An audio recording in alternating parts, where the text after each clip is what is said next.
नमस्ते दोस्तों, मैं मंगला वाघमारे। आज हम कक्षा 10 की एक कविता पढ़ने जा रहे हैं, तोप, जिनके कवि हैं वीरेन डंगवाल।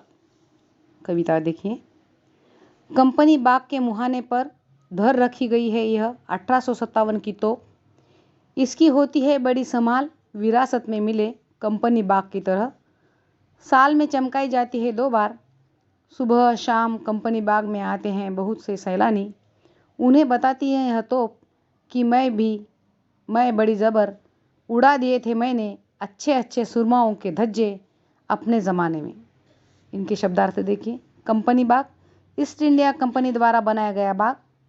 मुहाना प्रवेश द्वार, संभाल देखभाल, विरासत पूर्व पीढ़ियों से मिली हुई वस्तु, सैलानी पर्यटक, ज़बर मतलब शक्तिशाली, धज्जे चिथड़े, सूरमा यानी वीर। देखिए इसका अर्थ। इस काव्यांश में कंपनी बाग में सजा कर रखी गई यह एक तोप, इसका वर्णन है, जिसने 1857 के स्वतंत्रता संग्राम में अनेक भारतीय वीरों को शहीद किया था। पुरखों द्वारा मिली हुई इस धरोहर को साल में 2 बार चमकाया जाता है। यह तोप सुबह शाम कंपनी बाग में घूमने आने वाले सैलानियों को बताती है कि मैंने 1857 के स्वतंत्रता संग्राम में ज़बरदस्त कार्य किया था। मैंने अच्छे अच्छे शूरवीरों के चिथड़े उड़ा दिए थे। यह तो भारतीय क्रांतिकारियों की क्रांति को दबाने के काम आई थी। इस प्रकार की तोपों के बल पर अंग्रेज़ों ने भारत की आज़ादी के पहले आंदोलन को कुचला था। दूसरी पंक्तियाँ देखिए। अब तो बहरहाल छोटे लड़कों की घुड़सवारी से अगर यह फारिग हो तो उसके ऊपर बैठकर चिड़िया ही अक्सर करती है गपशप। कभी कभी शैतानी में वे इसके भीतर भी घुस जाती हैं। खासकर गौरैयें, वे बताती है कि दरअसल कितनी भी बड़ी हो तोप, एक दिन तो होना ही है उसका मुंह बंद। देखिए शब्दार्थ। बहरहाल फिलहाल, फारिग मतलब खाली, गपशप बातचीत, शैतानी शरारत।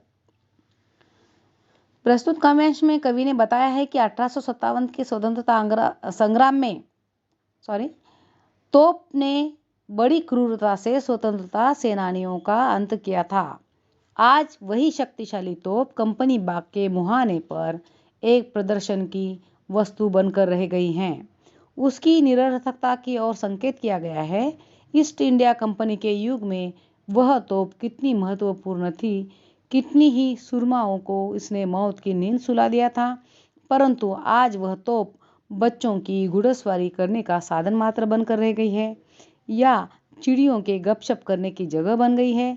कवि ने इस प्रतीकों के माध्यम से सत्ता के बदलते स्वरूप पर व्यंग किया है कि समय के आगे किसी की नहीं चलती, चाहे कोई कितना ही बड़ा शक्तिशाली क्रूर शासक ही क्यों न हो। एक न एक दिन उसका अंत सुनिश्चित है और कमज़ोर से कमज़ोर व्यक्ति भी उसका उपहास उड़ाता है।